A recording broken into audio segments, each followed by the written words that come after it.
Cadillac is going full force into its electric vehicle onslaught. It all started with the Lyriq, and there will soon be more models like the Optic, the Vistic, and the Celestiq. But I think this is the one that people will be most excited for. This is the 2025 Cadillac Escalade IQ. That's right, Cadillac's most iconic model of all time, potentially, is now all electric. This is a big deal for General Motors, a big deal for Cadillac, and kind of a big deal for the electric vehicle space because this thing makes some big promises. It has a huge battery, it has huge range, and it also has huge luxury that you'd expect from an Escalade. In this video, we're going to find out whether or not this is a good EV, whether or not it's a good Escalade, so stick around and find out.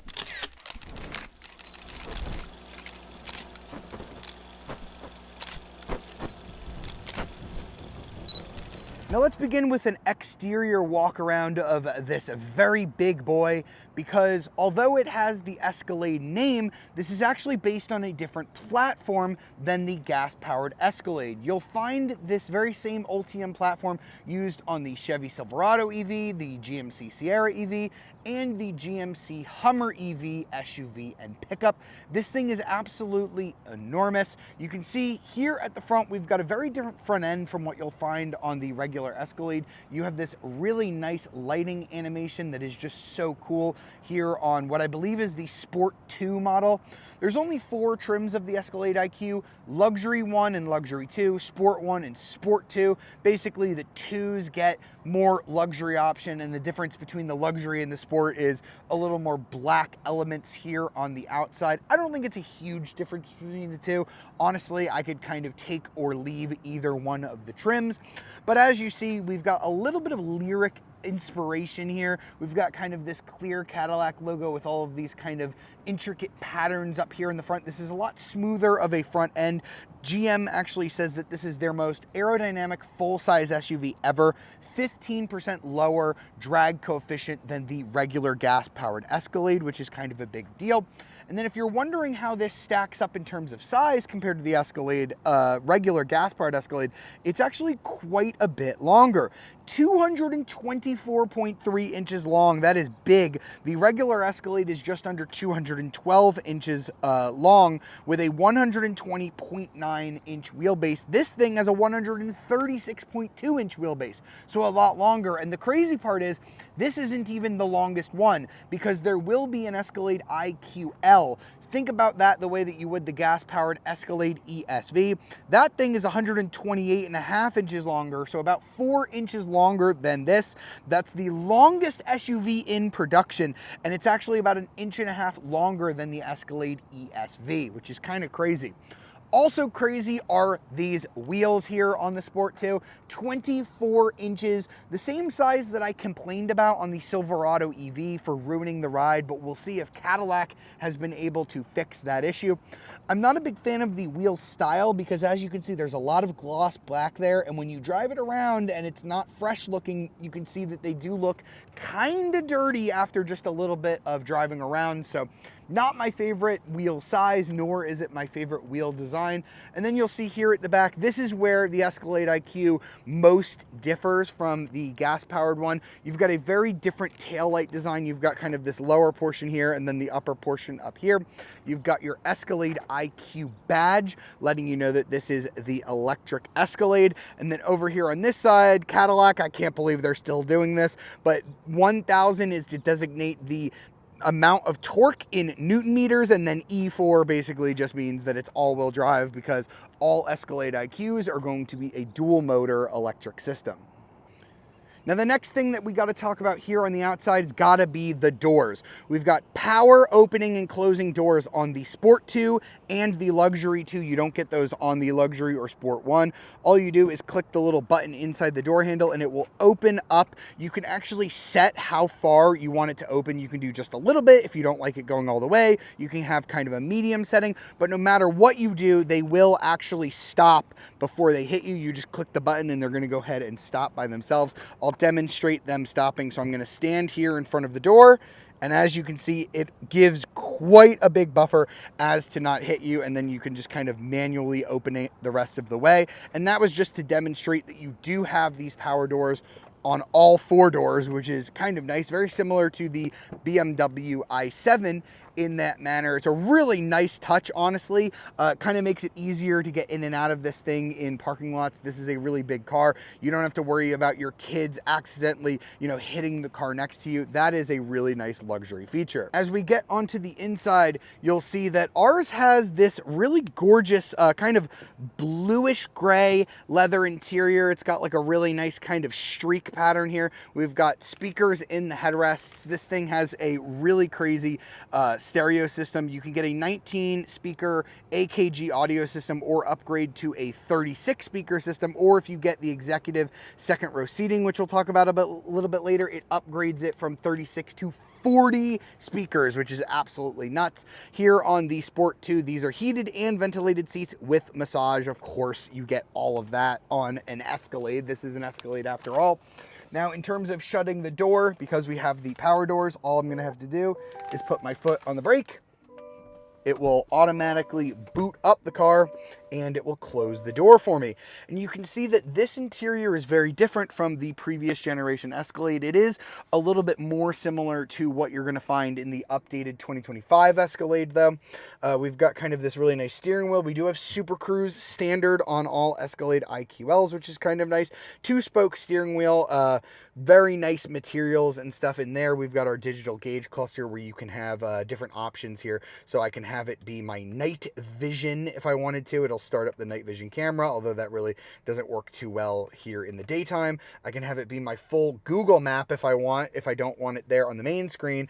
Because this thing does something interesting, it's a new feature for the Escalade. If I put my turn signal on, I think I have to be in drive, you'll see it takes over the screen with a side view camera. Now, this is not new. Hyundai has been doing this for quite a while, but I don't like it being there rather than here in the gauge cluster because it does take over your map. So I've noticed you'll have to put the map here if you want to have that constant, because the camera constantly is going to knock that out for you, which is just a tad bit annoying. You can obviously see, I think something that I've got to mention are the screens here. This is absolutely massive. This is a pillar-to-pillar screen, they call it. It's a 55-inch display, so we already talked about the gauge cluster. Here in the middle, you do have a touch screen with Google built in, so you can say, hey, Google, and ask it all those questions. We can have good camera views. We also have Alexa built in. Lots of good stuff there. We also have this control down here. This is going to handle all of our climate controls. I can activate my heated and seat ventilation here. I can also turn on my massage seats. I also have control of the doors. So let's just say I want to open up that door. I just go ahead and swipe right here. I think I have to be in park. There we go. Now it'll work. Park. Open the door like so. I can do that on any of the four, and then I can just go ahead and close it just as easily, which is really nice. I'm also loving the kind of area all down here. So we've got a wireless charger here, another wireless charger right there for the passenger, both very easily accessible. I do have a rotating controller if I don't want to reach all the way up, because it is quite a far reach to get to that touchscreen. I do have this nice rotating dial as well as a volume knob, 2 cup holders, and then quite a bit of storage in here with some headphones in there for the rear seat entertainment. I also have my digital rear view mirror that we've come to expect from a Cadillac Escalade. And then I do actually have some storage underneath here because there's no physical transmission here on this car. And before we leave the front, I want to talk about this side of the screen right here. You can see we have YouTube, Hulu. I believe there's other things you can download. We also have a web browser here. So pretty useful as far as passenger screens go. You can pair that to your Bluetooth headphones. It doesn't appear like there's any way to show the map here so that your passenger could maybe put in a navigation destination. I guess they'll just have to do it over there. But this is really cool that your passenger can watch Hulu and YouTube, and while the vehicle is moving, this will actually cancel out, so the driver won't be able to see what's over here and they won't be able to get distracted. Now, the vehicle that we are driving just has the regular back seat. It It doesn't have the new executive rear seat package, although I'm going to do my best to put that in the video as well. So we do just have our normal captain's chairs here, heated captain's chairs with the nice armrest. Pretty standard for what you'd expect from an Escalade. Nothing too crazy different here on the IQ model. We do have the updated rear seat entertainment system, so very similar to what you're going to find on that passenger screen, just here in the back for the kids. They also get a screen down here where they can adjust their climate controls, and then down here they can adjust the ambient lighting, and then they also have controls for the doors, so they can go ahead and play around with the doors from here in the back, which again I think is a really cool feature. We do have USB-C ports and HDMI ports down here that you can connect to these if you want to bring along a gaming console with you. And then here in this drawer, we are going to have our cup holders as well. I will show you the third row access as well. Just do a double pull here on this seat and it's going to tilt forward. Not going to be able to do that with a car seat in place. I think you know why. Obviously, we do have 3 seats back here with some cup holders and USB-C ports back here. The one thing I will say is the third row back here is fine. This is a full-size SUV, but as you can see, my legroom is not massive. Headroom is actually just a bit better than that. But if you want more legroom, you're going to have to get that longer IQL model that I mentioned before.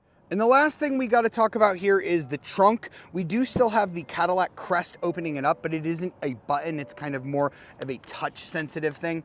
Now, the cargo space back here is going to be smaller than the gas-powered Escalade, although not majorly so. We're going to see 23.7 cubic feet of space here behind the third row, which is actually identical to the regular gas-powered Escalade. We do have a little bit of storage underneath here, but it's mainly taken up. There's our charging cable.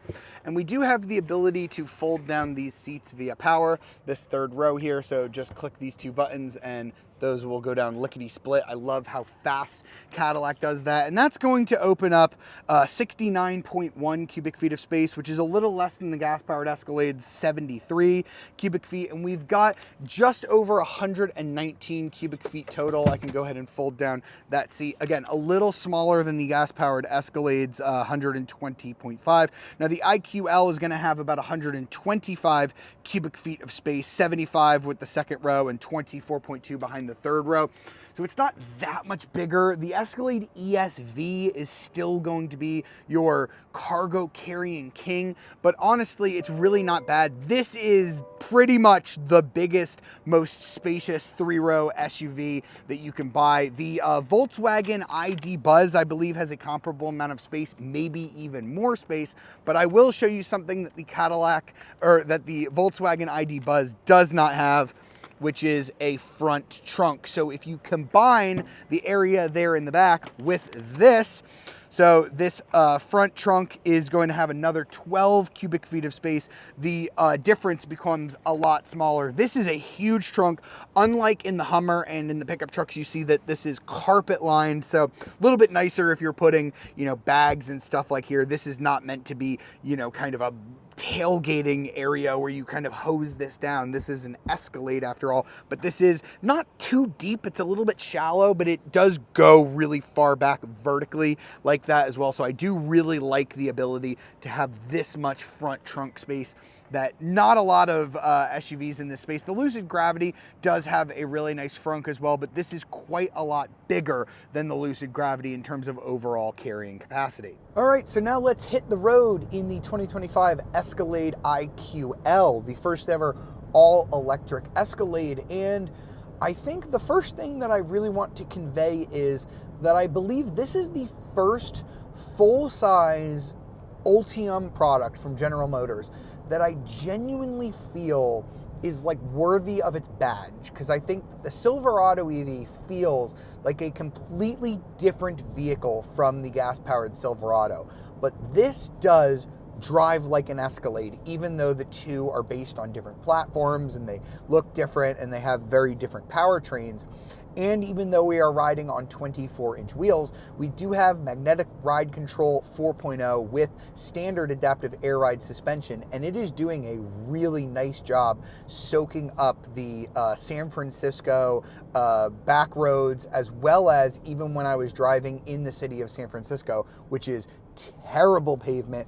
Even with 24-inch wheels, this thing was doing a really nice job making me feel comfortable. In fact, I would maybe even go so far as to say it feels a little better than the gas-powered Escalade, because I'm driving on a very curvy road now, one that I would not be too happy to be in a gas-powered Escalade, because that is a very large vehicle. It is very roly-poly.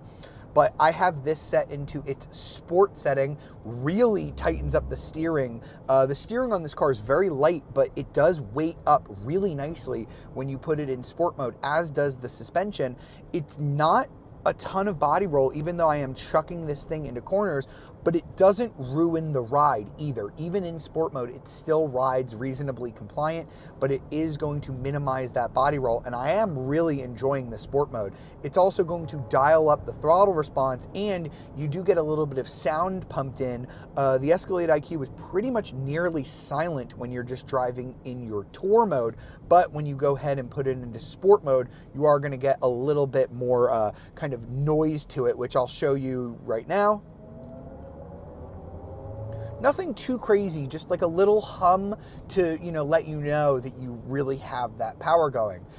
It's not something that is annoying on the highway either. I was driving in sport mode on the highway, so sometimes these sport modes with their pumped-in sound can be a little drony. When you're at highway speeds, you can just kind of hear that like hum all the time. So it doesn't do that. So you can actually drive this vehicle all the time in sport mode without it getting annoying. Now, every Escalade IQ is going to be the same configuration. You get two electric motors, one in the front, one in the back, producing 615 horsepower and 680 pound-feet of torque normally. So that's a lot more than the gas-powered 6.2-liter V8 Escalade. It is not quite as much as the Escalade V. However, there is a button, a little button that says V here on the steering wheel. Now, that doesn't actually mean V mode as it does in the Escalade V and other V models, but it does mean velocity max is what they're calling kind of the acceleration mode. Now that is independent of the tour and sport mode that we have here on the main screen. Velocity max is going to unlock the full power of this drivetrain. So 750 horsepower and 785 pound-feet of torque. So that is more than what you're going to get in the Escalade V, which has a supercharged LT4 engine.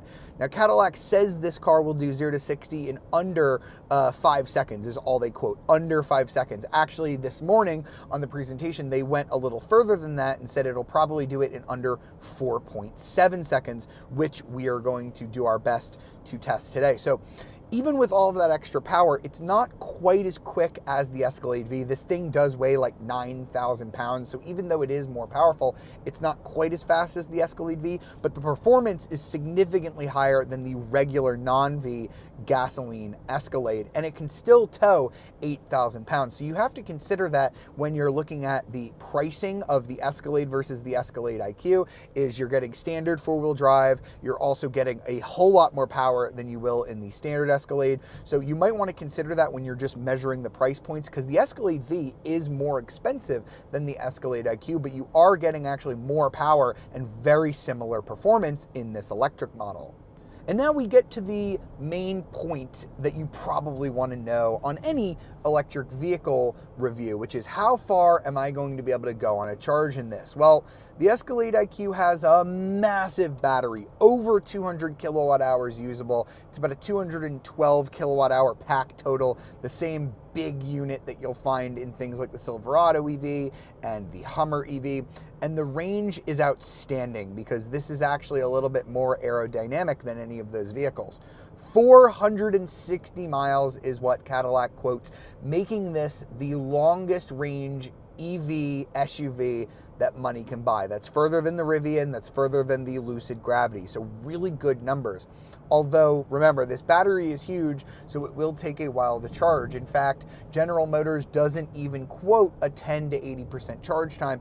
Instead, they say on a 350 kilowatt charger, because this will pull 350 kilowatts, you should be able to add about 100 miles of range in just 10 minutes of charging. But keep in mind, if you're charging this at home, it will take a while because this battery is about twice as big as it is in a Tesla. All right, let's see what we can get on a launch control. No launch mode, just foot on the brake, foot on the gas.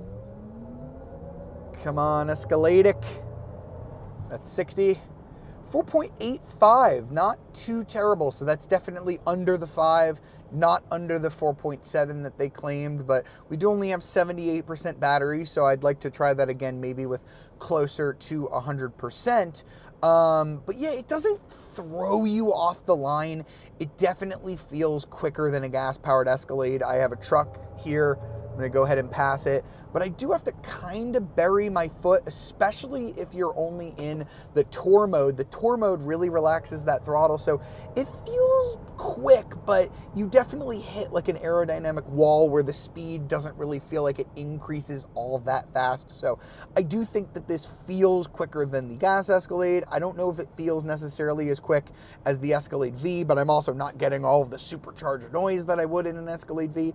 It's somewhere in the middle for me, and I think if you like luxury and you're not into that screaming performance that you get in the Escalade V, you might really like this as a nice middle ground. The other thing that this thing does extremely well that none of the gas-powered Escalades do is it has four-wheel steering. So they say the turning radius is just over 39 feet, so it's like a little bit bigger than a Chevy Bolt.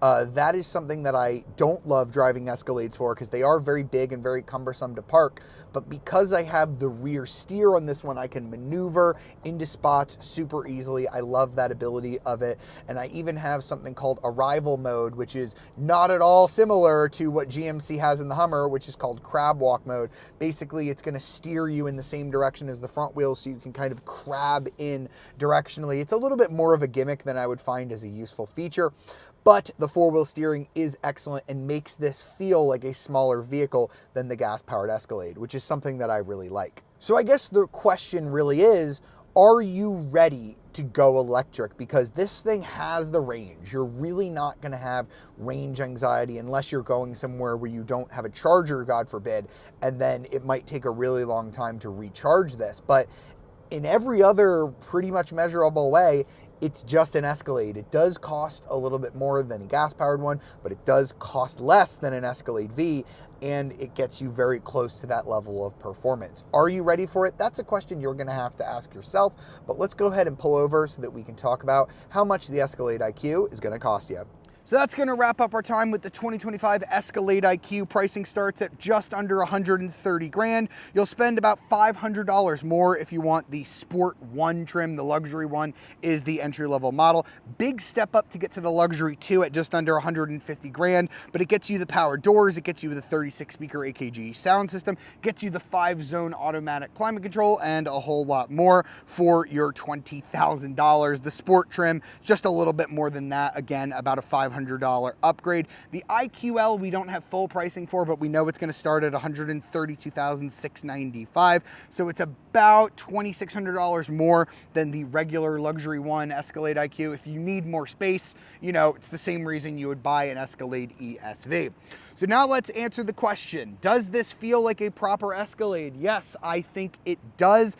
I think that they've really managed to capture the kind of bigness and the opulence of an Escalade, and I think all of the updates that they made to the 2025 Escalade carry over here in a great way. Is it a good EV? Well, kind of. 460 miles of range is frankly amazing. It's really what most people want that they're targeting, especially in a big road trip vehicle like this. Do I think that you'll have problems owning it? Maybe. It kind of depends on your use case, because yes, it has really fast DC charging, but if you're just charging it at home, even if you have that really fast charger that GM sells for this car and you're able to hook that up to your house, it will be difficult to charge this thing overnight. So it just depends depends on how much driving you're doing in any given week, because if you're driving a lot every day, you might not be able to replenish this battery fast enough just on a home charger. But that's just something for you to consider whether or not it fits your lifestyle. Let me know in the comments,